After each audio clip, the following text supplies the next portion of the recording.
চারটা বিষয়কে আল্লাহ তাআলা প্রথম আয়াতেই আনছেন।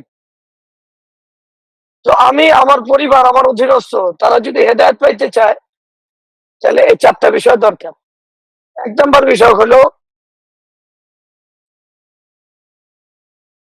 পবিত্র কোরআনের আজমত এবং বরত্ব, মূল্য সবার উপরে রাখতে হবে। কোরআনের উপরে কোনো কিছু রাখা যাবে না, দ্বীনের উপরে কোনো কিছু রাখা যাবে না। দ্বীনের ভিতরে সবচেয়ে বরত্ব কার থাকতে হবে? পবিত্র কোরআন। এই জন্য আল্লাহ তাআলা যালিকা শব্দ এনেছেন। যালিকা মানে এটা যে কেউ জানে, যালিকা এটা আরবিতে বলে ইসমে ইশারা, এটা দূরবর্তীর জন্য। অথচ কিতাবটা তো কাছে, দূরবর্তী ইঙ্গিতের জন্য আনার কারণটা কি? এটার কারণ একটাই সবার কাছে, সেটা হলো তাজিম বুঝানোর জন্য, পবিত্র কোরআনের তাজিম বুঝানোর জন্য। অর্থাৎ সাহাবাদের দিলের ভিতরে পবিত্র কোরআনে যে আজমত ছিল, রাসূলুল্লাহ সাল্লাল্লাহু আলাইহি ওয়াসাল্লামের দিলের ভিতরে যে আজমত ছিল, যালিকা শব্দ যে আজমতকে তৈরি করছে, আমাদেরও দিলের ভিতরে পবিত্র কোরআনের ওই আজমত তৈরি করতে হবে। কোরআনকে সবচেয়ে বড় রাখতে হবে। আমার কাছে কোরআন বড়, আমার বিবিকে ওই কথা বুঝাইতে হবে তার কাছেও কোরআন বড়। আমার সন্তান যে আমানত আল্লাহর পক্ষ থেকে, তাকেও বুঝাইতে হবে কোরআন সবার বড়। এর চেয়ে বড় কোনো কিছু নাই। এবং কোরআনের বিধান সবার উপরে, কোরআনের কথা সবার উপরে, কোরআনকে মানা সবার উপরে, কোরআনকে বুঝা সবার উপরে। এটা দিলের ভিতরে বসাইতে হবে। যদি কোরআনকে আমরা সবার উপরে রাখতে পারি, তাহলে আমরা হেদায়েতের পথে এক ধাপ আগাইছি। কিসের পথে? হেদায়েতের পথে এক ধাপ আগাইছি। যদি কোরআনকে আমরা সবার উপরে না রাখতে পারি, তাহলে আমরা আসলে যত বয়ান শুনবো, যত ওয়াজ শুনবো, যত মেহনত করব, এই মেহনত কাজে লাগবে না। কাজে লাগার জন্য সবচেয়ে বড় যেটা শর্ত, সেটা হলো কোরআনকে, দ্বীনকে, কোরআনের বিধানকে, কোরআন মানাকে, এটা সবার উপরে রাখতে হবে। এটা সবচেয়ে দামি সম্পদ, সবচেয়ে মূল্যবান সম্পদ। এই সম্পদ যার কাছে আছে, সেই সবচেয়ে বড় ধনী। আর এই সম্পদ যার কাছে নাই, সে বাস্তবিক অর্থে যদি অনেক বড় ধনী হয়, সে সবচেয়ে অসহায়। এই জন্য হাদিসে রাসূলুল্লাহ সাল্লাল্লাহু আলাইহি ওয়াসাল্লাম বলছেন, মান লাম ইয়াতাগান্না বিল কুরআন ফালাইসা মিন্না। যে কোরআন দ্বারা নিজেকে ধনী না বানায়, সে আসলে আমাদের অন্তর্ভুক্ত না। এখন কোরআনকে সবার উপরে রাখার মতো যেই মন মানসিকতা, চিন্তা চেতনা, ঈমান দরকার, এটা আমাদের কাছ থেকে হারায় গেছে। দিনের ভিতরে কোরআন যদি সবার উপরে হয়, তাহলে পৃথিবীর যত সাম্রাজ্য আছে, অর্থ আছে, শক্তি আছে, পাওয়ার আছে, কোন সাম্রাজ্যের, কোন শক্তির, কোন পাওয়ার, এটা আমাদের দিলের ভিতরে প্রভাব বিস্তার করতে পারবে না। কারণ আমাদের দিলের ভিতরে কোনটা সবচেয়ে বড়? কোরআন, দ্বীন সবচেয়ে বড়, আল্লাহ সবচেয়ে বড়। কোরআন বড় থাকা মানে আল্লাহ সবচেয়ে বড় থাকা, কোরআন বড় থাকা মানে দ্বীন বড় থাকা, কোরআন বড় থাকা মানে আল্লাহ তাআলার প্রত্যেকটা বিধান বড় থাকে, আর সবকিছু ছোট। তাহলে কোরআন যার দিলের ভিতরে বড়, সে দুনিয়ার সামান্য অর্থে বিক্রি হতে পারে? পৃথিবীর কোন সাম্রাজ্য তাকে কিনতে পারে? পৃথিবীর কোন লোভ, পৃথিবীর কোন নারীর আকর্ষণ, পৃথিবীর কোন বাড়ির আকর্ষণ, পৃথিবীর কোন স্বার্থের আকর্ষণ, পদ পদবী তাকে দিন থেকে সরাইতে পারে? কারণ তার কাছে বড় কোনটা? আর কোরআন ছাড়াটা তার কাছে সবচেয়ে নিঃস্ব মনে করা নিজেকে। যদিও সে অনেক টাকার মালিক, কোরআন নাই তার কাছে কিছুই না। কোরআন আছে, সব আছে। এই জন্য সাহাবায়ে কেরামের অনেক কাপড় চোপড় ছিল এমন না, একটা কাপড় ছিল। এক কাপড়ে জীবন পার করছে। রাসূলুল্লাহ সাল্লাল্লাহু আলাইহি তালিযুক্ত কাপড় পরছে। এই সাহাবাদের কাছে কায়সার কেসরা তৎকালীন পারস্য এবং রোমের তাদের সম্পদ, তাদের সাম্রাজ্য, তাদের অর্থকড়ি তাদেরকে দিন থেকে সরাইতে পারে নাই, দুনিয়ার কোনো আকর্ষণ সরাইতে পারে নাই। কারণ কোরআনের সর্বপ্রথম যেই পাঠ যেটা আল্লাহ ইমানদারদের জন্য আনছেন সেটা হলো কোরআনকে সবার উপরে রাখতে হবে। কোরআন সবার উপরে, এর উপরে কোনো কিছু নেই। তো যাই হোক, যে কথা বলতেছিলাম, ছোট বাচ্চারা, আমি যদি আমার ছোট বাচ্চা, আমার ছেলে মেয়ে, সবার আগে কোরআনের বড়ত্ব শিখাইতে হবে। কোরআন সবচেয়ে বড়, কোরআনের বিধান সবচাইতে বড়, আল্লাহ সবচাইতে বড়, দিন সবচাইতে বড়। মাদ্রাসার ছাত্রদেরকে শিখাইতে হবে, স্কুলের ছেলেদেরকে শিখাইতে হবে। যেই হোক, যেখানেই দিন আর ইমানের নাম আছে, যারা নিজেদেরকে মুসলিম এবং মুমিন মনে করে, তাদের দিলের ভিতরে সবচেয়ে বেশি কোন কথা বসাই? তুই জালিকাল কিতাব, জালিকাল কিতাব মানে এই কিতাবের দাম সবচেয়ে বেশি। মহান কিতাব এটা, তোমার দিলে এটা, এটা যে মহান, এটা থাকতে হবে, প্রত্যেকটা বিধান মহান। এইভাবে যদি আমরা কোরআনকে সবার উপরে রাখতে পারি, ছোট থেকে বাচ্চাদেরকে এইভাবে উঠাইতে পারি, নিজেদের ভিতরে কোরআনকে সবার উপরে রাখতে পারি, তাহলে দুনিয়ার কোনো বৈধ হাজার লক্ষ কোটি টাকা আমাদেরকে টানতে পারবেন, কোরআন যতটা আমাদেরকে টানবে। কোরআনের সুরের উপরে কোনো সুর নাই আসলে, কোরআনের কথার উপর আসলে কোনো কথা নাই, কোরআনের ভাবের উপর আসলে কোনো ভাব নাই। কোরআনের বড়ত্ব আমি যখন উপলব্ধি করব, তখন কোরআনের সুর আমার কাছে সবচেয়ে বড় সুর মনে হবে, কোরআনের আওয়াজ সবচেয়ে বড় আওয়াজ মনে হবে। এটা মনে না হইলে ঈমান কি আসলে পরিপূর্ণভাবে অর্জন হয়? কোরআনের সুরের উপরে কোনো সুর থাকতে পারে? কোরআনের ভাবের উপরে কোনো ভাব থাকতে পারে? কোরআন যেই পথের সন্ধান দেয়, এর চেয়ে বড় পথের সন্ধান কেউ দিতে পারে?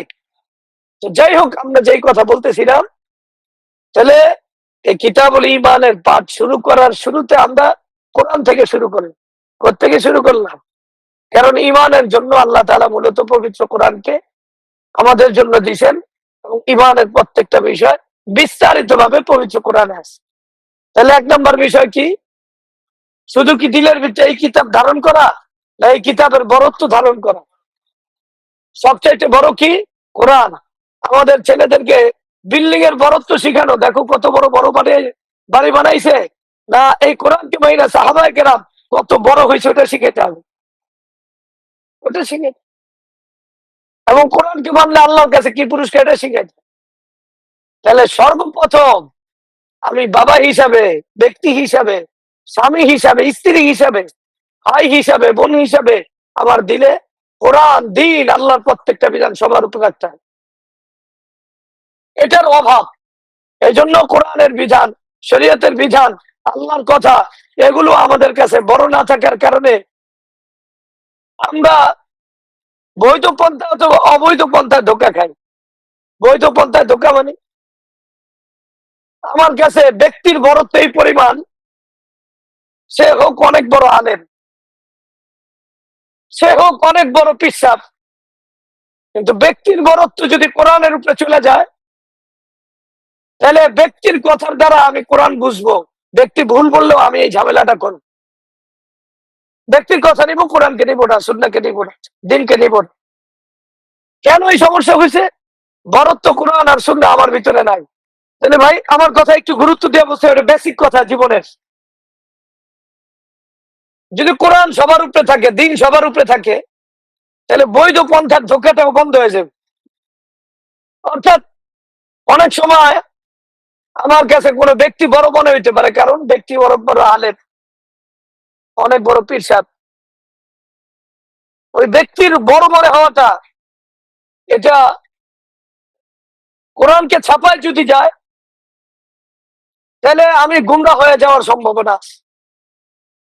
কারণ ওই ব্যক্তি আমার কাছে বড়, এই জন্য ওই ব্যক্তি কোরআনকে মানে, কোরআনের কথা বলে। হঠাৎ করে আমার কাছে যদি ব্যক্তির বড়ত্ব কোরআনের চেয়ে বেড়ে যায়, তাহলে দেখে যাব নেককার ইমানদার, আমরা যারা দ্বীন ইমান নিয়ে চলতে চাই, এরাই ওই ব্যক্তির কারণে কোরআনকে পিছনে ফেলবে। কোরআনের একটা ব্যাখ্যা থাকতে পারে মনে হইব, আর ব্যক্তির কথা এটা নিশ্চিত, এটা মানতে হবে, এমন মনে হয়। এই জন্য কোরআনের বরত্বের ক্ষেত্রে যে ধোকাটা প্রথমে আসবে, ওইটা দিনদারদের ভিতরে আসবে। এরা কোরআন যার কাছ থেকে পাইছে তাকে বড় মনে করার কারণ হলো সে আমাকে কোরআনের শিক্ষা দিছে। কোরআনের বাইরে সে বড়, এই কথা মনে করার সুযোগ নেই। সে মানুষ হিসেবে ভুল তো হইতেই পারে। যখন আমার কাছে কোরআনের বড়ত্ব বড় মনে হইব, তখন তার ভুলটাকে আমি ভুল মানবো, আর কোরআনটাকে সঠিক মানবো, সুন্নাহকে সঠিক মানবো। আর যদি তার বড়ত্ব মনে হয়, তাহলে কোরআনের একটা ব্যাখ্যা দাঁড় করা দিবে। আর যাদের যোগ্যতা আছে একটা না একটা ব্যাখ্যা দাঁড় করে দিতেই পারে। আপনি বিশ্বাস করেন, এটা ইমানদারদের জন্য একটা বড় ধোকার জায়গা। ইমানদারের কথা বুঝতেও চান যে যারা যোগ্য এরা চাইলে কোরআন সুন্নাহকে তাদের রায় অনুযায়ী সাজায় পেশ করতে পারে, এটা তাদের জন্য সুযোগ আছে। যদি আমরা আকায়েদের ক্ষেত্রে দেখি, সেখানেও শাখাগত বিষয় আছে। আকায়েদের ক্ষেত্রে এখানে আলোচনা যদি আসে পরে আমরা করব, ওই আলোচনার ক্ষেত্রে একাধিক রায় থাকার সুযোগ আছে। কি আছে? একাধিক রায় থাকার সুযোগ। এমন না যে আমরা ইমান ভঙ্গের কারণ 10টা জানি, এই 10টাই থাকবার বেশি হইব না, অথবা 10টার ভিতরে একবারে যেইভাবে পেশ করা হয় সব একবারে এই ব্যাপারে সবাই একমত। কথা কি এমন? এজন্য আমি বলতেছি, ভালো করে কোন দলের ব্যাপারে একবারে নিশ্চিত ভাবে এটাই হক এই কথা বলা, সামনে তা সে আরো ঝামেলায় পড়বে। কি ঝামেলা? এই দল যেটা করে এটাও হক। এটা একটা পথ শয়তানের, মানুষকে গুমরা করে। তখন ওই দলের ভুলগুলোর একটা ব্যাখ্যা দান করে দিই, এরা এই দল এই জন্য করছে। আমি তো পেরেশানো ওই জায়গায় যাদেরকে উম্মাহ কান্ডারি মনে করে, তারাও সুস্পষ্ট শরীয়ত বিরোধী কাজকে, ওই কাজটা যেহেতু কোনো একটা দল করছে, দল করার কারণে সুস্পষ্ট শরিয়া বিরোধী কাজকেও তারা কি করে নেয়, তাই না? নেয়। এটা একটা ব্যাখ্যা আছে, এটা একটা কৌশল আছে, এটা কৌশলের কারণে এই ঘটনা ঘটছে। এটা একবারে প্রত্যেকটা দল এমন করে, যখন তার দলকে হক মনে করে, তাদের ভুলটা যখন সামনে আসে তখনই বলে এটার একটা কৌশল আছে, এটার একটা হিকমা আছে, এটা আধুনিক রাষ্ট্রের একটা কৌশল। আপনি একটা হলো ওজন মনে করা, যেটা এটা কি মনে করা, ওজন মনে করা। আরেকটা হলো এটা ঠিক মনে করে, এই জন্যই ব্যাখ্যা করে। ঠিক মনে না করলে ব্যাখ্যা করতো না। অনেকে এই ওজন মনে করা আর ব্যাখ্যার ভিতরে ভুল বোঝে না। ওজন না এটা সে ভুল করছে, এই ভুলের কারণে আসলে আমরা তাদের এই ভুলটা মানবো না, এটা সহজ কথা। মানুষ হিসাবে একটা দল ভুল করতে পারে, এই জন্য ভুলের এই জায়গা অবশ্যই আমরা ভুল মানবো, এটা তাদের ভুল, তারা যে কোনো কারণে করুক এটা ভুল, এই কথা বলা। আরেকটা হলো এই কথার পক্ষে ব্যাখ্যা দান করা, যে না করছে এই কারণে এটা করা দরকার। কোন একটা বিখ্যাত ব্যাখ্যার কথা আমি বলি এটা বোঝানোর জন্য। পাকিস্তানের একজন বড় রাজনীতিবিদ, কথা শোনা যায়নি, দেখো, পাকিস্তানের একজন বড় রাজনীতিবিদ, আমি নাম বলবো না, সবাই চিনে, আলেম মানুষ। তো যাই হোক, পাকিস্তানের তাদের সাথে বেনজির ভুট্টোর একটা হয়েছে, লিয়াজু হয়েছে। তো এই যে বেনজির ভুট্টোর যে একটা লিয়াজু হয়েছে, তখন বেনজির ভুট্টো একবারে মাত্র যৌবনে পদার্পণ করছে, এই 18-19-20 বছরের একজন মেয়ে। তো ভুট্টোর এই সাথে তখন ওই আলেম লিয়াজু করছে, এরপরে তার সাথে বিভিন্ন জায়গায় গেছে, আদান প্রদান করছে বিভিন্ন জিনিসের কথাবার্তা। সবাই এই কাজটার সমালোচনা করছে, কিন্তু পরবর্তীতে আবার সবাই এই কাজটার পক্ষে গেছে। এই কাজটার একটা ব্যাখ্যা দান করে দেওয়া হয়েছে। ওই আলেম বেনজিরের পিছনে যে ঘুরছে, বেনজির ভুট্টোর পিছনে ঘুরা এই কথা তার কাছ থেকে নিয়ে নিছে যে কোরআন হাদিসের বিপরীতে কোনো আইন করা যাবে না। ওই বেনজির ভুট্টোর সাথে কথা বলে আলেম একটা কথা মানায় নিছে, কোরআন হাদিসের বিপরীতে আইন করা যাবে না। পরবর্তীতে সংসদে এরা আইন করতে গেলে ভেটু দেওয়া হয়েছে যে আপনারা তো বলছেন কোরআন হাদিসের বিপরীত আইন করবেন, এখন করেন। তখন সবাই বলছে মাওলানা সাহেব কামাল করছে। কি করছে? মাওলানা সাহেব এতদিন বেনজির ভুট্টুর সাথে যে মুআমালা করছে এটা একটা কামাল করছে। কথাটা যদি কোনো শর্ত ছাড়ার সাথে বলতো সমস্যা ছিল। প্রথম সমস্যা এই জায়গায়, যে কোনো মাওলানা হোক, যে কোনো নেত্রী হোক, একজন যুবতী নেত্রীর লাগে সাক্ষাৎ যায়, যদি কোনো কথা বলে তাহলে মাথা নিচে করে বলতে হবে, এই তো কথা। এটা তো আগে জাতির বুঝাইতে হবে যে মাওলানা সাহেব কথা বলে এবং এটা না যায় মনে করেই বলে। উম্মার স্বার্থে কথা বলতেছে, যে বলুক উম্মার স্বার্থে কথা বলতেছে, হয়তো তার এই কথা পুরাপুরি যৌক্তিক ভাবে নাও টিকুক, তারপরে সত্য কথাটা বলুক, যে উম্মার স্বার্থ সে মনে করছে এই জন্য বলতেছে, নিজেরা হেফাজত করে বলতেছে। আসলে শরীয়ত কি এটা? এই আওয়ামী লীগের মার্কা কথা, এটা কি শরীয়ত? কোরআন হাদিসের বিপরীত আইন করবো না, যে আওয়ামী লীগ এটা করছে মানে কি? কোরআন হাদিসের আইন করবো কিনা এটা হলো আলোচনার বিষয়। কোরআনের আইন করছে, কোরআনের আইন চালু করছে। এখন শর্ত লাগাইছে কি, কোরআন হাদিসের বিপরীত আইন করবো না। এটা কেমন কথা হইলো? ঠিক ওই কথাটা ওখানে হয়েছে, কোরআন সুন্নাহর বিপরীত কি করা হবে না আইন। এটা তো বিশাল বড় মূলা। কোরআন সুন্নাহর বিপরীত আইন করা হবে না, এই কথা মুসলমান বলবে কেন? মুসলমান বলবে যা হবে কোরআন সুন্নাহ মোতাবেক হবে, এর বাইরে হবে। এটা হলো আইন, আমরা আমাদের করুন। আর আপনারা মিলাই দেখছেন আমাদের সব আইন কোরআন সুন্নাহর ভিতরে। আর আমি বললাম যোগ্য মানুষ যদি চেষ্টা করে সবকিছু কোরআন সুন্নাহর পক্ষে নিয়ে আসতে পারবো না, কোরআন সুন্নাহরে তার পক্ষে আনতে পারবো না।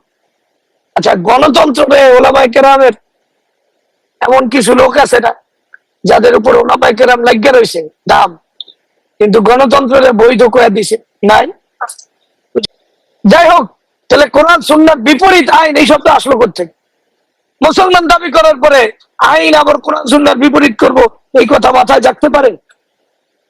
আইন হবে কোরআন সুন্নাহ, এর বাইরে হবে না। যাই বললাম যে একটা ব্যাখ্যা করে দিছে, তখন সবাই মনে করছে না একজন নারীর সাথে দেখা করা সমস্যা। কথা বুঝলে, একটা নারীর সাথে দেখা করা অন্যরা জায়েজ মনে করছে, যদিও ওই আলেম দেখা নাও করতে পারে, কিন্তু আমাদেরকে তো নির্দিষ্ট ভাবে বলতে হবে যে দেখা জায়েজ হয়ে যায় নাই, নারী নেতৃত্ব বৈধ হয়ে যায় নাই, কোনো না কোনো কারণে আসলে ওনারা নিজেদেরকে মজবুর মনে করছেন, অন্তত পক্ষে যাতে দিন ইমানের আঘাত না আসে, এই জন্য ওনারা ওনাদের মতো করে করছেন। কিন্তু শরীয়ত এটা না। শরীয়ত চায় নারী নেতৃত্বকে খতম করতে। শরীয়ত চায় যে নারীর সামনে যায় আরামে বয়ে বয়ে টকশো করবো। যারা একবারে একবারে ওপেন চেহারা দেখে এবং এটা মনে করবো নারী অধিকার, আমরা তাদেরকে এই জীবনের তরে ইসলামী রাষ্ট্রে তাদের জন্য হারাম করে দিই। এটা হলো ইসলামের বিধান। কথা বল, এরা ইসলামী রাষ্ট্রে বৈধ না অবৈধ? অবৈধ, এটা বলতে হবে, এটা চাইতে হবে আমাদের। যাই হোক, যে কথা বলতেছিলাম জালিকাল কিতাব থেকে, বৈধ পন্থায় ধোকা। কি ধোকা? অনেক বড় আলেম, অনেক বড় পিসাব, হক দল, সুতরাং যা বলে সব হক বলে, যা করে সব হক করে, অথচ কোরআনের বাইরে কথা বলে, কোরআনের বাইরে চলে। নির্দিষ্ট জানার পরেও আমরা এটা মানতে পারি না কেন? জালিকার যে আজমত, কোরআনের আজমত, এটা দিলে বসাইতে পারি। এটা বসাইতে পারলে ঝামেলা হইতো। আমরা কি আমাদের কথা বুঝাইতে পারছি? তাহলে আল্লাহ সর্বপ্রথম যেই কথা বলছে, এই কথার দ্বারা আমাদের দ্বীন ইমানের যে মূল মানে পথ, এই পথে যাওয়ার জন্য যে মনোভাব দরকার, এটা আমাদের ভিতরে তৈরি করে দিছে। দিছে কি দিছে না? 2 নম্বর বিষয় হলো লা রাইবা ফি। কি লা রাইবা ফি? লা রাইবা ফি মানে কোন সন্দেহের কল্পনাও যার ভিতরে করা যায়। সন্দেহ তো নাই, সন্দেহের ব্যাপারে কি করা যায় না? কোরআনে সন্দেহ না, এটা না, সন্দেহ করার সুযোগই নেই। কি বললাম? এটা এমন কিতাব যেখানে সন্দেহ করার কোনো সুযোগ নাই। সন্দেহ হইতে পারে এমন না, সন্দেহ করার সুযোগই নাই, সন্দেহ জাগার সুযোগই নাই, কোরআন এমন কিতাব। তাহলে দ্বিতীয় বিষয় দেখেন, এটা আরো কত গুরুত্বপূর্ণ, একটু ভালো করে। কোরআনের যে বিধিবিধান গুলো আছে, কোরআন যে ইমান শিখাইছে, দিন শিখাইছে, যে চেতনার উপরে আমাদেরকে বড় করছে। গায়েবের প্রতি ঈমান, আখিরাতের প্রতি ঈমান, তাকদীরের প্রতি ঈমান, কথা বুঝেন, এবং আল্লাহকে মানা, এটাই সফলতা। বাহ্যিক যতই আমরা দেখি এটা ব্যর্থতা। যে শহীদ হয়েছে সে আসলে জীবিত।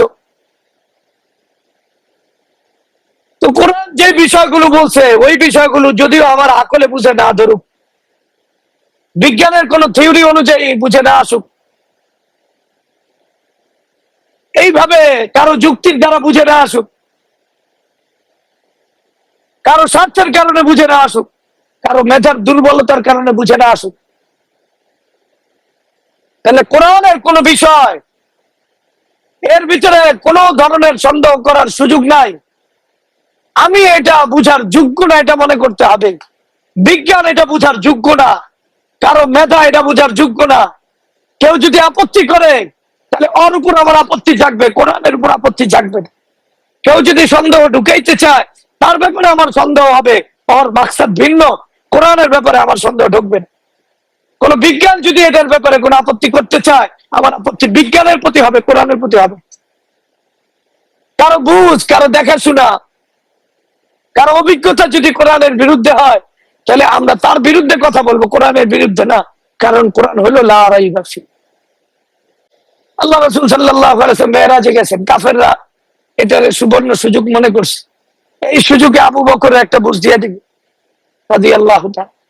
এজন্য বলতে আবু বকর, আচ্ছা তুমি কি এটা বিশ্বাস করবা, আগে যা করছো করছো, এটা কি করবা যে মুহাম্মদ যদি বলে যে একবারে বাইতুল মাকদিসে এক রাত্রে গেছে, আবার ঊর্ধ্ব জগতে গিয়ে আবার ফিরাস, তুমি কি এটা মানবা? আবু বকর রাদিয়াল্লাহু বলে কি আমরা এর চেয়ে কত বড় কথা মানি। প্রত্যেক মুহূর্তে আসমান থেকে রাসূলুল্লাহ সাল্লাল্লাহু আলাইহি নিয়মিত খবর দেয়, আমরা সবসময় খবর বিশ্বাস করি, আল্লাহর খবর, আর এইটাই বিশ্বাস করো। তাহলে এই যদি বিশ্বাসের লেভেল না হয়, এই জগতে বিজ্ঞানের দোহাই দিয়া কেউ ঈমান হারাবে, নাস্তিকদের কাছে ঈমান হারাবে, ওদের বুঝাইতে গিয়ে ঈমান হারাবে, টকশোতে গিয়ে ঈমান হারাবে। ওর ভালো লাগলো না কোনো একটা কথা, ওর আকল ওরে সরায় দিব, শয়তান ওরে সরায় দিব, ওর সমাজ একটা কিছু ওর কাছে সুন্দর করে পেশ করবো, যুকিনা রাখুম সু ও আমার, শয়তান তার কাছে তার খারাপ কাজকে ভালো করে দেখাইব, বুঝাইবো এটা নারী পুরুষ, এটা একজন আরেকজনকে বাস, একজন নারী অ্যাক্সিডেন্ট করছে, এই সময় একজন নারী অ্যাক্সিডেন্ট করার পরে এখন আরেকজন পুরুষ যে তারা উদ্ধার করতে গেছে, দেখো কি সুন্দর সৌন্দর্য, ভালো করে বুঝ। আর এই বললাম মৌলবীরা কি কয় নারী পুরুষ একজন আরেকজনে ধরতে পারবো না, কাছে যেতে পারবো, তখন কথা বোঝে। এটা কইয়া মূল্য গেলেন সবাই পত্র পত্রিকা। আমি এমন একটা ঘটনা দেখছি, একটা ছেলে আঘাতপ্রাপ্ত হয়েছে, একটা মেয়ে গায়ে উঠাইছে, আরে ইসলামের বিরুদ্ধে কি কথা সবাই, তখন আর কেউ কিছু বলেন। আচ্ছা কেউ যদি অসুস্থ হয়, কেউ যদি আঘাতপ্রাপ্ত হয়, তাহলে কোন নারীর যাওয়া নিষেধ না নারীর যাওয়া এটা সমর্থিত বিষয়? কথা বলে নিষেধ, পুরুষের যাওয়া নিষেধ। তাহলে ইসলাম কি কখনো যেখানে নারীর দরকার যদি কেউ না থাকে তাহলে একজন নারীর উদ্ধার করতে কি একবারে জীবন দিয়া বলছে না? আরে বেটা তো করে ইসলাম নিষেধ করছে, তোরা ধরতে গেলেও তো ভিতরে সুরসুরি আছে। তোরা যে চিন্তা চেতনা লালন করস এটা নারী পুরুষ একজন আরেকজনের বিরুদ্ধে সুরসুরি জায়গা। আর ইসলাম বলে তোমার জীবন যৌবন দিয়ে কারে রক্ষা করতে হবে? নারীকে রক্ষা করতে হবে। মাসুম নারী যে নিষ্পাপ নারী তারে কি করতে হবে? রক্ষা করতে হবে। ইসলাম তার বিরুদ্ধে মানে ওই নারীর বিরুদ্ধে যায় না, তুমি বিরুদ্ধে গেছো। ওই মানে এমন একটা প্রজন্ম তৈরি হয়েছে, একটা নারী অ্যাক্সিডেন্ট করলেও যাইয়া ওই নারীর সৌন্দর্য দেখে মুগ্ধ হয়। এটা তৈরি কি ইসলাম করছে না জানোয়াররা করছে? এদের এই মনোভাব নিয়ে ওই নারী যদি আত্মমর্যাদাশীল হয়, সে অসুস্থ হোক, যে সে যদি এমন একটা পুরুষ তার কাছে যায় যে পুরুষের কাম ভাব খারাপ, ওই নারী চাইবো আমি মরে যাবো তবু ওই হাত না, চাইবো কি চাইবো? তাহলে তুমি এই সৌন্দর্য কোথেকে আনছো? কেন তুমি এটার সৌন্দর্য বলতেছো? ইসলাম তোমাকে পবিত্র করছে। রাসূলুল্লাহ সাল্লাল্লাহু আলাইহি ওয়াসাল্লাম যুগ পার হওয়ার পরে খোলাফায়ে রাশিদিনের যুগে ইয়ামান থেকে কোনো নারী যদি মক্কা মুকাররমে আসতো কোনো কারণে, বাধ্য হয়ে যদি কোনো নারী আসতো, ওই নারীর দিকে কেউ তাকাইতো? ওই নারীর গায়ে কেউ হাত দিত?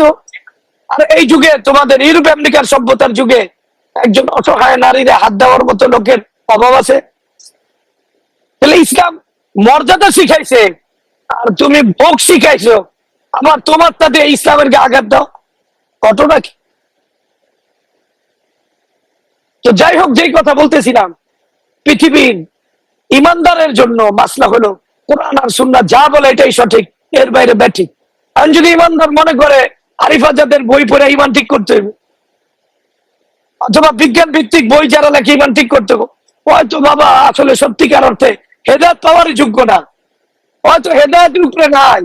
কোরআন তো বলে না হেদায়েতের উপরে আছে, আর দিলে কোনো সন্দেহ আইলে হেদায়েতের উপরে নাই তো। ইন্নামাল মুমিনুনা আল্লাযীনা আমানু বিল্লাহি ওয়া রাসূলিহি সুম্মা লাম ইয়ারতাব। মুমিন তো সেই যে আল্লাহ আল্লাহর রাসূলকে মানে, এর বাইরে কোনো ধরনের সন্দেহ তার জীবনও সে করে না সন্দেহ। তাহলে লা রাইবা ফি, সারা দুনিয়ার বিজ্ঞান হোক, থিওরি হোক, যাই হোক, এখন আমি পড়ব এমন পড়ালেখা, এমন শিক্ষা আমি শিখুম যে শিক্ষা আমার ভিতরে সন্দেহ ঢুকাইবে, এই শিক্ষা শিখা জায়েজ আছে? যেটা আমার ইমানের গায়ে আঘাত দেয়, কেউ বলুক যে জায়েজ আছে, যে দিলে ইমানের ব্যাপারে আঘাত দেয়, শরীয়তের ব্যাপারে সন্দেহ পয়দা করে, এমন শিক্ষা শিক্ষা জায়েজ আছে? এমন টিচারের কাছে পড়া জায়েজ আছে যে টিচার সন্দেহ ঢুকায়? এমন প্রতিষ্ঠানে পড়া জায়েজ আছে যে প্রতিষ্ঠানের মানে মাহল বা পরিবেশ আমার ভিতরে সন্দেহ ঢুকায়? জায়েজ আছে? কেউ বলতে পারবো? হয় বললে ওরা তো মুসলমানই কমু না, কোক ওরা তো ওরা হিম্মত থাকে। ইমানের ভিতরে সন্দেহ থাকতে পারে না, তো জাগের গুলি বন্ধ করতে হবে। আরে ওই বিষ খাইবো, এরপরে আরে গু খাওয়াইবো, এটা কোন পদ্ধতি? যেই জায়গায় যে ঝামেলা ওটা বন্ধ করছে। আরিফ আজাদের বইয়ের সমালোচনা আমি করতেছি, কিন্তু এই বই ইমানি বই না। ইমানি বই কি? কোরআন। ইমানি বই কি? কোরআন এক নম্বর। এই বইটা কেউ সহযোগী নিতে পারলে নেই, আর সহযোগী নেওয়া দরকার কি ইমানদারের? এই বই হলো ওই সমস্ত লোক যারা আছে মুযাবযাবিনা বাইনা যালিক, লা ইলাহা উলা ওয়ালা ইলাহা উলা। মুনাফিকের ওই লেভেলের, হয় এই দিকেও যায় ওই দিকেও যায়, কখনো ইসলামও ভালো লাগে, কখনো আবার ওই যুক্তি বিজ্ঞান নাস্তিকদের কথাবার্তাও ভালো লাগে। এই বই তাদের জন্য হইতে পারে, এই বই ইমানদার দাবিদারের জন্য। এই বই পড়া তার দিলে আস্থা তৈরি হইতে না। ইমানদার সর্বোচ্চ এই বই পড়তে পারে, এই জন্য তার ভিতরে আস্থা আছে, এবং আধুনিক বিজ্ঞানের যে ওটা আর একটু শক্তি হয়েছে এটা যদি সে মনে করে করুক, কিন্তু আমি অতটুকু মনে করার পক্ষে না। এটা আবার কিসের শক্তি যুগ? এটার ভিতরে সর্বোচ্চ ভালো লাগা আছে, কি আছে? শক্তিটা কি? ভালো। আরিফ আজাদের বই মাশাআল্লাহ। তার মানে কি, যারা এই বই পড়া মানে প্লিজ হইতেছে, ওদের ভিতরে ঝামেলা আছে, ওরা দিন ইমানকে বোঝে নাই। লা রাইবা ফি লেভেলের ইমান নাই, সুন্নাহ তাবুল লেভেলে ইমান নাই। ইমান তো হইতে হয় ওই লেভেলের। এই যুগে আমি কিছু কই, কিছু মূর্খ লোক দরকার সাহাবাদের। এই যুগে সাহাবারা এলে সবাই মূর্খ কইত, ওদের ভাষায় বলি সাহাবারা মহাজ্ঞানী, কিন্তু এই যুগে আসলে সাহাবারা কি শিক্ষিত মানুষের কাছে কি মূর্খ ছিল। যারা কোরআন ছাড়বে না, এর জন্য দুনিয়ার সব শিক্ষাকে বিসর্জন দিবে, সব। এমন একদল জামাত দরকার, যেই শিক্ষা কোরআনের বিষয়ে কি করে সন্দেহ ঢুকায়, আপত্তি করে, কোরআন বিরোধী একবারে সমাজ বিজ্ঞানে কোরআন বিরোধী কিছু নাই আছে। তাহলে এইটা কোরআনকে ভালো লাগা তৈরি করাইবো, না ওই ইউরোপ আমেরিকার সভ্যতা ইন্ডিয়ার কালচারকে ভালো বানাইব? বেটা বেটিতে সালাম দিতেছে, বোঝানো করতেছে, মাথার ভিতরে কাপড় নাই। তা কোরআনের আয়াত শুনলে ওদের ভিতরে কোনটা, এটা যাইবো না ওটা যাইব? একটা মেয়ে স্বাধীন ভাবে একটু মাথায় কাপড়টাও সরাইতে পারবো না, হুজুর এটা কি পাইছে, এটা কয়েছে। তো যাই হোক, সন্দেহের রাস্তা বন্ধ করতে হয়। এমন না যে ওরাই শিক্ষিত হোক আর আরিফ আজাদ বই লেখুক, এটা নিয়ম না। নিয়ম হলো রাস্তাগুলি বন্ধ কর। নিয়ম হলো কি? সন্দেহের রাস্তা বন্ধ করো। কোন বন্ধুর কারে গেছে সন্দেহ হয়, কোন কিতাব পড়লে সন্দেহ হয়, কোন প্রতিষ্ঠানে পড়লে সন্দেহ হয়, কোন স্যারের কাছে গেলে সন্দেহ হয়, ওই স্যারের রাস্তাকে বন্ধ কর, এটি বন্ধ কর, ইমানের রাস্তায়। এই জন্য আমি বললাম এই কথা। দ্বিতীয় শর্ত হলো কোরআনকে সবার উপরে রাখার পরে যেই জায়গায় গেলে দিন ইমানের বন্ধন ঢিলা হয়, দিনের ব্যাপারে, কোরআনের ব্যাপারে, ইমানের ব্যাপারে দিলের ভিতরে সুরসুরি জাগে, আল্লাহর রাস্তায় ইমানদারের ওই জায়গায় গেলে ইমান থাকবেন। ওই জায়গা পরিহার করতে, ওই ব্যক্তি পরিহার করতে হবে, ওই শিক্ষা, ওই প্রতিষ্ঠান পরিহার করতে। তাহলে লারাই বাফি কি কথা বলে? কোরআনের ব্যাপারে আমার মনের অবস্থান কি? কেউ আমার দিলের ভিতরে কোরআনের বিষয়ে কোনো কিছু করতে পারবে না, এমন হিম্মত থাকছে। পৃথিবীর সব শিক্ষিত, পৃথিবীর সব ডাক্তার, পৃথিবীর সব ইঞ্জিনিয়ার, সব বিজ্ঞান, সবাই মিললে আমার বুঝাইলো, আমি চোখে দেখলাম যে হয় এটা, ওদের কথাই বাস্তব। আমার কাছে মনে হইতো ওদেরটাই সবচেয়ে অবাস্তব। কোরআন যেটা বলে ওইটাই বাস্তব, এর বাইরে কোনো বাস্তবতার কি নাই। দেখো তো ঠিক আছে নাকি ওদের আওয়াজ। তাহলে 2 নম্বর কি শর্ত দরকার? সন্দেহ থাকা লাগবে, থাকার সুযোগ আছে। আমার ছেলে মেয়ে, আমার অধীনস্থদেরকে যে যাই বলুক, বলতে হইব বিজ্ঞান এটা ফালতু, এটা ফালতু, এটা ফালতু, একমাত্র কোনটা ঠিক? কোরআন ঠিক। এর বাইরে যে যত কথা বলুক, এখন সব বুদ্ধিজীবী যে কোরআন জানে না, এটা হলো বুদ্ধিজীবী। এই বুদ্ধিজীবীর কথা বললে ভালো লাগবো না খারাপ লাগবো? ইমানদারে খারাপ লাগবে। ওরে বুদ্ধিজীবী মনে করবো, হ্যাঁ, তার সাথে থাকা যাবে। কোন শিক্ষা যদি আনে ওই শিক্ষা গ্রহণ করা যাবে। কোন টিচার, কোন বন্ধু, কোন মাহল, কারো আকল, শয়তান, কোনো কিছু, সব সবার ঊর্ধ্বে কোরআনকে রাখার পরে দ্বিতীয় যেটা রাখতে হবে কোরআনের ব্যাপারে, যে যাই বলুক আমি কোরআনটাকেই মানবো। এই যদি কারো অবস্থান হয়, তাহলে সে সত্যিকার অর্থে দিন আর ইমানের পথে চলতে পারবো, নাহলে পারবো। এটা গেল কয় নম্বর বিষয়? 3 নম্বর বিষয় হুদান। 3 নম্বর বিষয় কি? যালিকাল কিতাবু লা রাইবা ফি। পরের বিষয় কি? হুদান। হুদান লিল মুত্তাকিন আছে না নাই? তো হুদান যে শব্দ, এই শব্দটা বুঝতে হবে। আমরা এটা অনেক জায়গায় আলোচনা করছি। হুদান মানে হলো আদি। হুদানের অর্থ কি? আদি মানে পথ প্রদর্শক। পথ প্রদর্শক হয় অন্ধের। কার বলেন, কার হয়? তার মানে হলো ইমানদারের তৃতীয় যে যোগ্যতা থাকতে হবে, সেটা হলো কোরআন সুন্নাহর কাছে, কোরআনের কাছে নিজেকে অন্ধ মনে করতে হবে।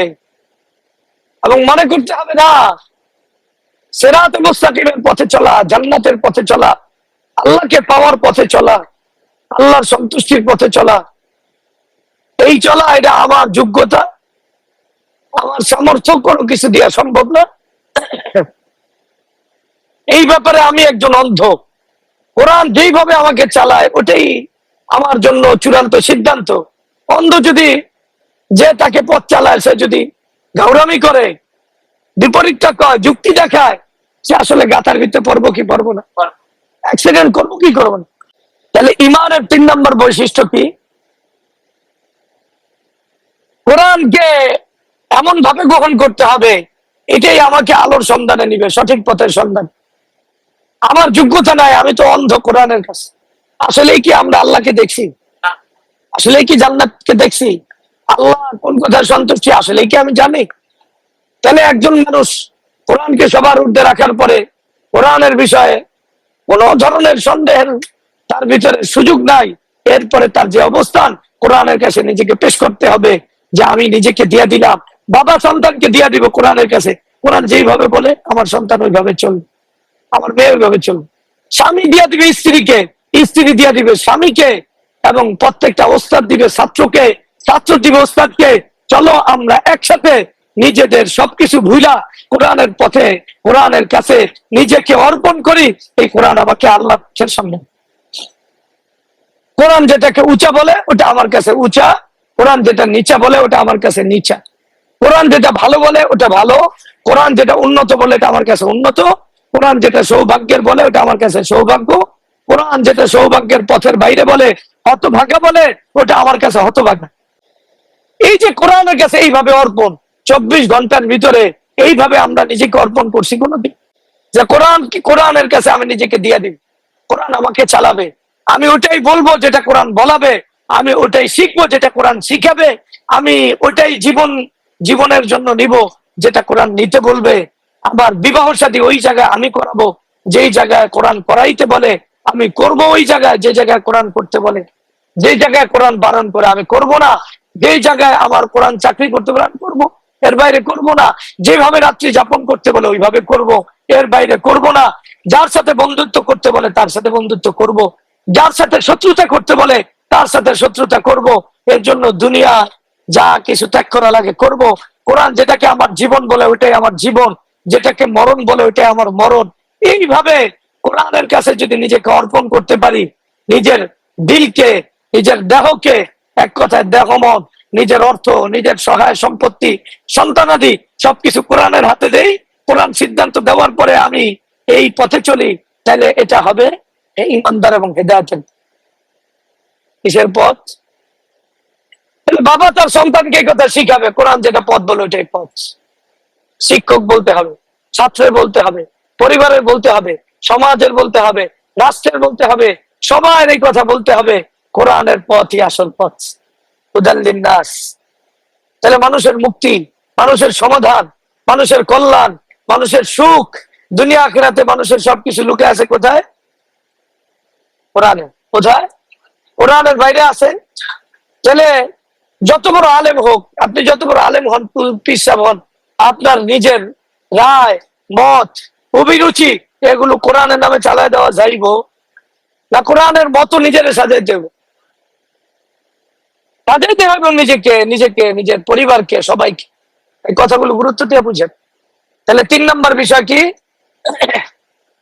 আরে বাবা চিন্তা করেন, নিজে অন্ধ, আমি অন্ধ, আমি পথ চলতে পারি না, আমি বুঝি, আমার তো যোগ্যতা না, আমি কিচ্ছু জানি না, কোরআন বলছে কি, সুন্নাহ বলছে কিনা, আবার নবী সাহাবায়ে কেরাম রিদওয়ানুল্লাহি তাআলা আলাইহিম আজমাইন এই পথে চলছে কিনা। যদি এটা সিদ্ধান্ত ওনারা চলছে, ওইটাই আমার সিদ্ধান্ত।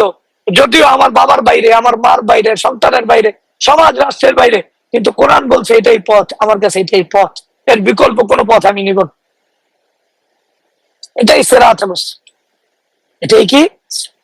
তাহলে আমি আমার সবকিছু ত্যাগ করতে হবে।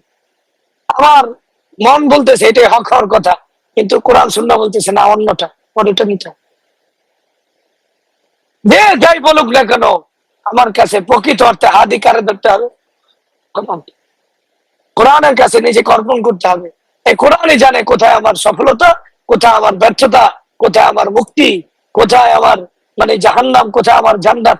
এই পথের জন্য একবারে প্রত্যেক বাবা তার সন্তানকে জন্ম থেকে মৃত্যু পর্যন্ত যতদিন বাঁচবে সন্তানকে এই কথা বলবে, স্বামী স্ত্রীকে বলবে, স্ত্রী স্বামীকে বলবে, সবাই সবাইকে এই কথা বলবে, চলো আমরা কোরআনের কাছে।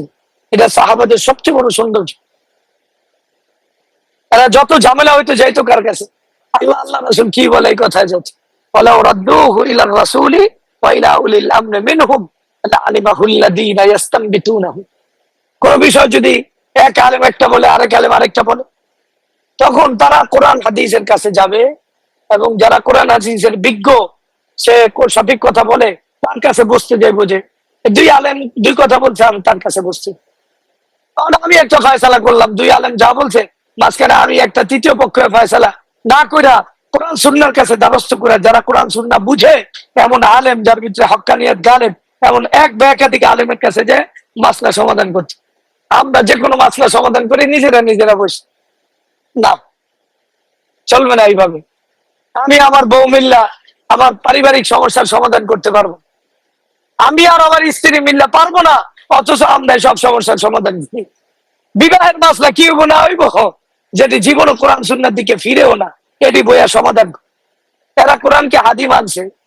ব্যবসার মাসলা ব্যবসায়ী তার মন মতো সমাধান করে, একবারে সবকিছু মন মতো করে। প্রত্যেকটা প্রতিষ্ঠান, প্রত্যেকটা অফিস তাদের মাসলা তাদের মতো করে হল করে। কি রে, তুই তো হেদায়েত পাবি না রে বাপ। হেদায়েত পাওয়ার জন্য শর্ত তো কারে হাদি বানানো। তুই তো তোর নফসেরে বানাইছস, তোর অভিজ্ঞতারে বানাইছস, তোর স্বার্থরে বানাইছস, সামাজিক অবস্থান, ইউরোপিয়ান দিকের শিক্ষা দীক্ষারে বানাইছস। এটা কি সফলতার মানদণ্ড হইতে পারে? তাহলে আমরা যদি আমাদের প্রত্যেকটা পাঠে, আমার সাথে আমার মায়ের আচরণ কি হবে, মা আমার সাথে কি আচরণ করবে, বাবা সন্তানের সাথে কি আচরণ করবে, সন্তান বাবার সাথে কি আচরণ করবে, স্ত্রী স্বামীর সাথে কি আচরণ করবে, স্বামী স্ত্রীর সাথে কি আচরণ করবে, এটা কোরআন ঠিক করে দিবে কি দিবে না? সুন্নাহ ঠিক করে দিবে কি দিবে না? আমাদেরটা দেয়, আমরা যাই কোরআনের কাছে এইভাবে। আর না গেলে আমি যে বিপদে পড়বো এটা নিশ্চিত কি নিশ্চিত না।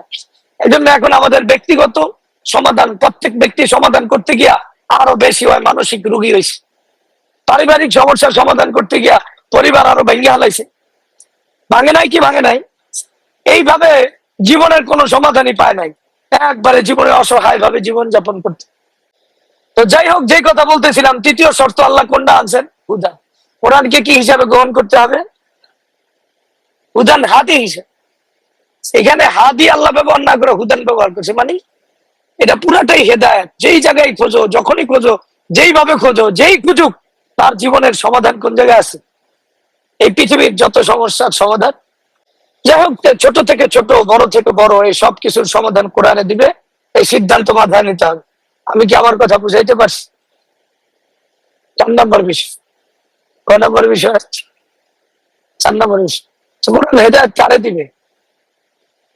এক তো কোরআনের আজমত যার ভিতরে আছে, কোরআনের বিষয়ে যার কোনো সন্দেহ নাই, তাহলে কোরআনের হেদায়েত পাবে কারা? কোরআনকে ঠিক করে দিচ্ছে, যারা মুত্তাকি তারা হেদায়েত পাবে। তাহলে আমি যদি কোরআনের হেদায়েত নিতে চাই, দ্বীন আল্লাহর পথে চলতে চাই, তাহলে আমার মনে করেন কোরআনকে সবার উপরে রাখলাম, কোরআনের ব্যাপারে কোনো সন্দেহ নাই মনে করলাম, কোরআনকে হাদি হিসেবে বানাইলাম শুধু মনে মনে, বাস্তবে এটার কোনো প্রয়োগ করলাম না, তাহলে কি আমি হেদায়েত পাবো? তাহলে মুত্তাকিন মানে হলো যারা জীবনে তাকওয়াকে অবলম্বন করছে। কি করছে? এদেরকে কোরআন হেদায়েত দিবে। তাকওয়াকে অবলম্বন করছে কারা? আমরা সহজে 2-1টা কথার ভিতরে বুঝাইতে চেষ্টা করি। তাকওয়া 1 নম্বর মানে কি? ধরে নেন যারা তর্জমা করে ভয়, তাকওয়া মানে ভয়। তাকওয়া মানে শুধু ভয় না, তাকওয়ার কত অর্থ যে কোরআনে আছে। যে তাকওয়ার অর্থ একটা হলো ভয়, এটা হলো দূরবর্তী অর্থ। কাছের অর্থ হলো তাকওয়া মানে আত্মরক্ষামূলক জীবন। কি মূলক জীবন? অর্থাৎ পুরোপুরি কোরআনকে হাদি বানায় আমি চলতেছি, তো অবশ্যই কোরআনকে নিয়ে আমি চলবো, যেইভাবে চলার ওইভাবে চলবো, যত বরত্ব নিয়ে চলার আমি চলবো। পাশাপাশি এই কোরআন বিরোধী যত কাজ আছে, ব্যক্তি আছে, সংগঠন আছে, দল আছে, গুনাহ আছে, কুফর আছে, শিরিক আছে, বেদাত আছে, যত ধরনের শরীয়ত বিরোধী কার্যকলাপ আছে, আকীদা বিশ্বাস আছে, এটা থেকে নিজেকে দূরে রেখে এরপরে চলছে। ওটা দ্বারা কাছে যাওয়া যাবে না। যেখানে গেলে আমার জীবনটা আল্লাহ তাআলার হুকুমের বাইরে যাইতে পারে, আমার চিন্তাটা আল্লাহর হুকুমের বাইরে যেতে পারে, আমার ফিকির আল্লাহর হুকুমের বাইরে যেতে পারে, যেখানে গেলে আমি দুনিয়াদার হয়ে যাইতে পারি, যেখানে গেলে আমি গুনায় লিপ্ত হয়ে যাইতে পারি, যেখানে গেলে আমি মোবাইল আক্রান্ত হইতে পারি। কথা বোঝেন না? আত্মরক্ষামূলক জীবন যারা করে, আল্লাহর ভয় সহ পূর্ণ, 1 নম্বর হলো পূর্ণ শরীয়ত মানতে হবে, বলেন। 2 নম্বর হলো পুরাপুরি আল্লাহর ভয়কে কাজে লাগাইছে। 3 নম্বর হলো আত্মরক্ষামূলক জীবন করতে হবে। প্রথম কি বললাম? পুরাপুরি শরীয়তকে মানতে হইব, এরপরে ভয়কে কাজে লাগায় মানতে হইব। 3 নম্বরে আত্মরক্ষামূলক জীবন হবে। হতে পারে আমার ভিতরে ইয়া আছে, পুরাপুরি দ্বীন ঈমান নিয়ে মানতেছি আমি, কিন্তু যদি আমার ভিতরে আল্লাহর ভয়ও আছে, মানিও, কিন্তু মোবাইলের কাছে গিয়া আমি যদি হারায় যাই, নারীর কাছে গিয়া যদি হারায় যাই, হারামের কাছে গিয়া যদি আমি হারায় যাই, যাওয়া যাবে। বহু মানুষ দেখবেন ভালো ইমানদার, মানে ভালো হওয়া এটা লম্বা প্রসেসের ব্যাপার। মানুষ করে ভালো হওয়া সহজ, ভালো হওয়া সহজ, ভালো হওয়া আল্লাহ যার জন্য সহজ করছে তার জন্য সহজ। ভালো হওয়া সহজ হইলে তো সবাই ভালো ইচ্ছে, ভালো হওয়া সবচেয়ে কঠিন। আল্লাহ যার জন্য সহজ তার জন্য সহজ। আপনি মনে করেন মানুষ ভালো থাকতে চায় না? খারাপ একদিনে হয়ে যেতে, 1 রাতের ঘটনা হইতে পারে, 1 মিনিটে হইতে পারে, একটা কথার দ্বারা হইতে পারে। তো যে কথা আমি বলতেছিলাম, কেউ যদি সত্যিকার অর্থে চিন্তা করে আল্লাহর হুকুমের বাইরে চলবে না, এই ব্যাপারে যদি ভয়কে অবলম্বন করার চেষ্টা করে, যাদের ভিতরে আল্লাহর ভয় আছে তাদের সঙ্গে থাকিয়া, 3 নম্বর শর্ত হলো আত্মরক্ষামূলক জীবন করতে হবে। হারাম মালের কাছে যাওয়া যাবে না, হারাম সঙ্গের কাছে যাওয়া যাবে না, হারাম মোবাইলের কাছে যাওয়া যাবে না। যেখানে গেলে হারামে লিপ্ত হওয়ার সম্ভাবনা, ওখান থেকে 500 গজ, 100 গজ, 1 মাইল, 2 মাইল, 10 মাইল দূরে থাকে। এই যে লেখা যায় বিপজ্জনক, দেখে না? 100 গজ দূরে থাকুন, 500 গজ। এটা ধারে কাছে গেলে আপনি ধ্বংস হয়ে যেতে হবে। একটা ছবি দিছে কি, কঙ্কালের ছবি দিছে, 2টা কঙ্কাল একসাথে দাঁড়িয়ে রয়েছে, আর মাঝখানে লেখা আছে বিপজ্জনক। তার মানে কি, ওখানে গেলে তার জীবন নাশ হওয়ার সম্ভাবনা। আর কেউ যদি গুনার কাছে যায়, তার জীবন, যৌবন, দুনিয়া, আখেরাত সব বড় বিপজ্জনক না? তাহলে মোবাইল হাতে নেওয়া যাইবো যদি মোবাইল আমার ইমানি জীবন থেকে আমার সরায়, না এটা দূরে রাখতে হবে? বলে যে স্কুলে গেলে যদি আমার সমস্যা, এটা দূরে রাখতে হবে। যে হারাম চাকরি আমার আল্লাহ থেকে দূরে সবাই দূরে রাখতে হবে, ব্যবসা দূরে রাখতে হবে, বন্ধু দূরে রাখতে হবে, পরিবার দূরে রাখতে হবে। তো যাই হোক, মুত্তাকিনের অর্থ আমি সহজে বোঝানোর জন্য কি বললাম, যারা পূর্ণ শরীয়ত মানতে চায়, আল্লাহর ভয় নিয়েই মানতে চায়, তাদের জন্য তৃতীয় সর্বোচ্চ যে কাজ করতে হবে, শরীয়ত বিরোধী যত কাজ আছে, যত সংগঠন আছে, যত ব্যক্তি আছে, যত মত আছে, যত যত বিষয় তাকে শরীয়ত বিরোধী কাজের দিকে নিয়ে যায়, দুনিয়ার দিকে নিয়ে যায়, আল্লাহ থেকে সরায় নেয়, এগুলো থেকে আত্মরক্ষা করে চলতে হবে।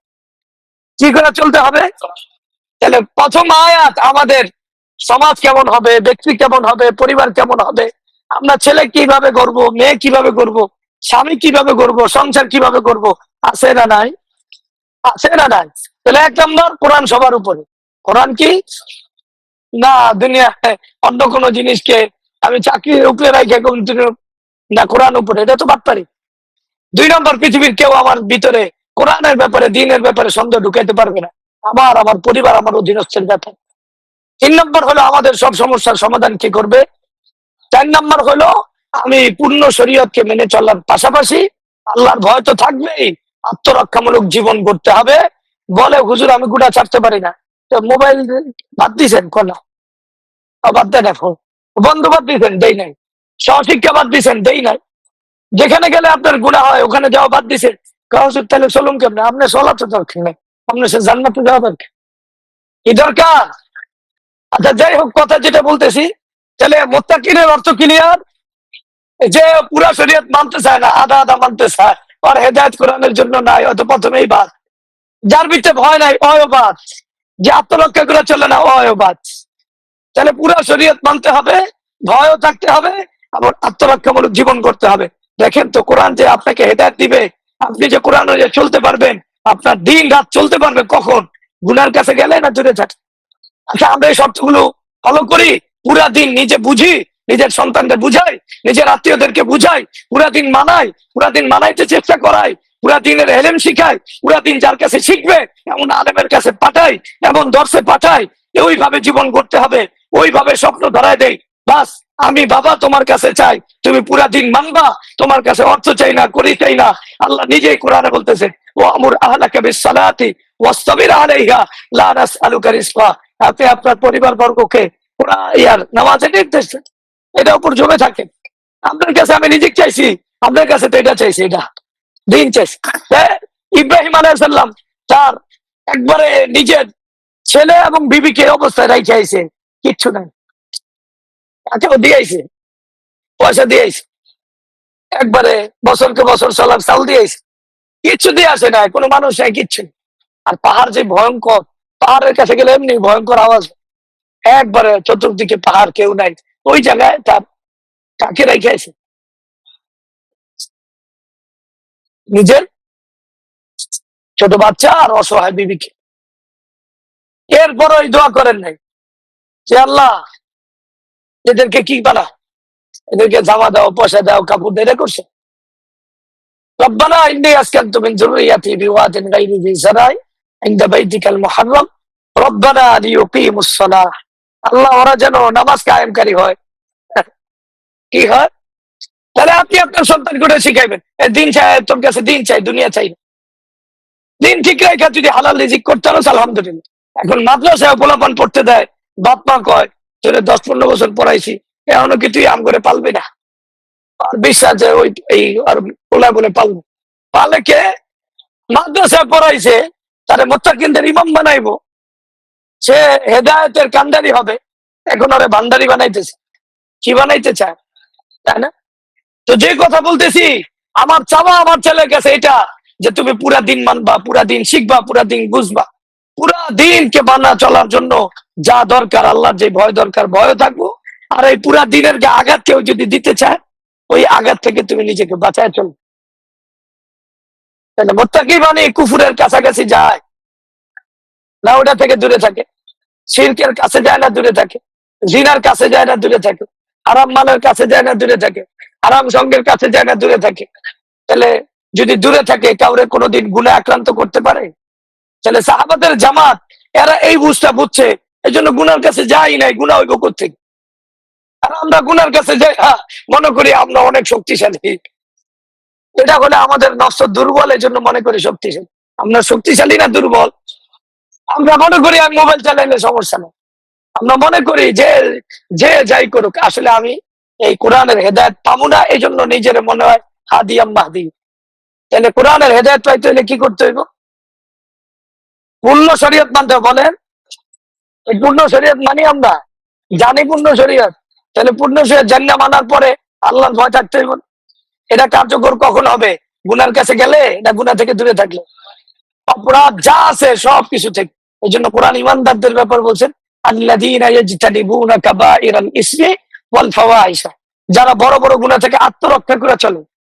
ওয়াল ফাওয়াহিশা, বিশেষ করে অশ্লীলতা, নারীর সাথে যে সম্পর্ক আছে না, অথবা নারীর পুরুষের সাথে অশ্লীলতা থেকে নিজেদেরকে দূরে রাখে। এদের ব্যাপারে আল্লাহ বলছেন, ইন্না রাব্বাকা ওয়াসিউল মাগফিরা, আল্লাহর দয়া, এরা ছোটখাটো যা গুনাহ করবো এগুলো আল্লাহ দয়া দিয়ে সব ঝেড়ে দিন। কথা বোঝেন নাই? এখন এরপরে আছে কি কোরআনের আয়াত, ফালা তুযাক্কু আনফুসাকুম ওয়া আ'লামু বিমান ইত্তাকা। খবরদার তোমরা নিজেকে বড় মুত্তাকি মনে করো না, আল্লাহ জানে কার ভিতরে তাকওয়া আছে। হঠাৎ এই কথা বলার কারণ কি? মুত্তাকিনদের ভিতরে ধোঁকা আসতে পারে। ভালো করে বোঝেন, আমি তো ভালো দিন ইমান রাখি, আমার গুনার আশেপাশে গেলে সমস্যা হইব না, এজন্য আল্লাহ ধমক দিছে। তুমি কতটুকু মুত্তাকি এই সমস্ত কথা, এটা হুজুব তোমার, এটা তোমাকে গুনার ভিতরে ফেলাই। এলে আল্লাহ কাছে তোর নফসই ঠিক নাই বেটা। তুই নিজের মুত্তাকি মনে করস, যে মনে করস গুনার কাছে গেলে তোর কিছু হইব না। ফালা তুযাক্কু আনফুসাকুম, খবরদার নিজেকে অত পবিত্র মনে করো না। ওয়া আ'লামু বিমান ইত্তাকা, এই পবিত্র মনে করা বহু মানুষ কবিরার পাশে গিয়া কবিরা লিপ্ত হয়ে গেছে। এটা উজুব, এটা ধোঁকা। মনে করো হুজুর সমস্যা নেই, আমি একবারে পুরো আমি মোবাইলে কোনো গুনাহ করি না, এনে কোনো, তার মানে ওরে ধোঁকা, আল্লাহ ধমক দিছে ওরে। এটা তারা বুঝাইছে তাদের দিলের ভিতরে এই ধোঁকা, ওই মজবুত হয় কিছু করবো না, ওই গুনাহ উইতারে না ওর দ্বারা। ওই আসলে আল্লাহর কাছে ওর দিলের ভিতরে, ওর দিল ওই মোটা বানাইছে, ওর দিল ঝামেলা আছে, ওর দিল তাজকিয়ায় পূর্ণ না। তাহলে একবারে কবিরা গুনাহ থেকে বাঁচার পরেও এই ভয় থাকতে হবে, কবিরা গুনার কাছে গেলে আমি হারাই যেতে পারি। এই ভয় না থাকলে সে আল্লাহকে জয় করতে পারবে না। এই কথা বোঝা যায় কি যায় না? তাহলে মুত্তাকিনদের এই পরিচয় বুঝে আসলো। তাহলে গুনাহ আমি জয় করতে পারবো এমন না, এটা থেকে আত্মরক্ষা করে চলতে হবে। তাহলে এই চারটা বৈশিষ্ট্য নিয়ে আমরা যদি চলতে পারি, তাহলে আগামী দলগুলো ইনশাল্লাহ আমরা করবো। তাহলে আমাদের জীবন সুন্দর হবে। আমরা আমাদের জীবনকে এই চারটা বিষয়কে সামনে রেখে সাজাই, এরপরে আমাদের জীবনকে সাজাবো ইনশাল্লাহ।